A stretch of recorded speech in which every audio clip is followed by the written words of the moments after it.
By early 1941, Adolf Hitler was preparing his greatest gamble. He had never hidden his hatred for communism. He desired the vast natural resources of the Soviet Union, despite a non-aggression pact. Stalin's Red Army was woefully unprepared. On June 22, 1941, at 3:15 a.m., the silence of the Eastern Front was shattered. Operation Barbarossa had begun.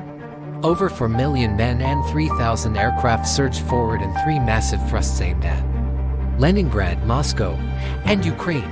The initial German Blitzkrieg was devastating. Within weeks, hundreds of thousands of Soviet prisoners were being marched west, but the vastness of Russia began to swallow the invaders. Hitler made a strategic blunder, diverting his panzers south to capture Kiev.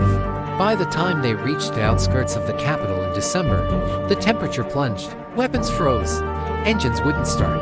Then, from the Trans-Siberian Railway, 30 fresh Soviet divisions arrived. Trained for winter warfare, the German invincibles were forced into retreat. Hitler's obsession shifted south to the oil fields and Stalingrad. It became a war of corpses, not meters, in the ruins. In early 1943, the German Sixth Army was encircled and forced to surrender, a catastrophe from which the Wehrmacht would never truly recover. Hoping to regain the initiative that summer, Hitler launched Operation Citadel at Kursk. It remains the largest armored battle in history. The tide in the east had permanently turned. While war raged in Europe, a sleeping giant was about to be awakened. On December 7, 1941, Japanese aircraft launched a surprise attack on the U.S. Pacific Fleet in Pearl Harbor. Japan sought a swift victory. Admiral Yamamoto stood on his carrier deck. Knowing the weight of the conflict they had started, the turning point in the Pacific came through intelligence.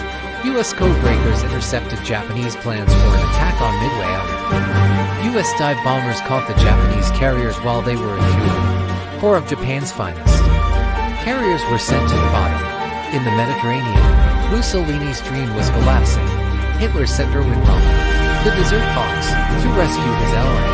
British General Bernard Montgomery finally broke Rommel and allowed squeezing the Axis out of Africa and toward Sicily. Despite a stubborn German defense at the Gustav Line, Rome was liberated in June 1944 as the Allies pushed north. By late 1944, the Axis powers were overcommitted and retreating on all fronts. The world they sought to conquer was closing.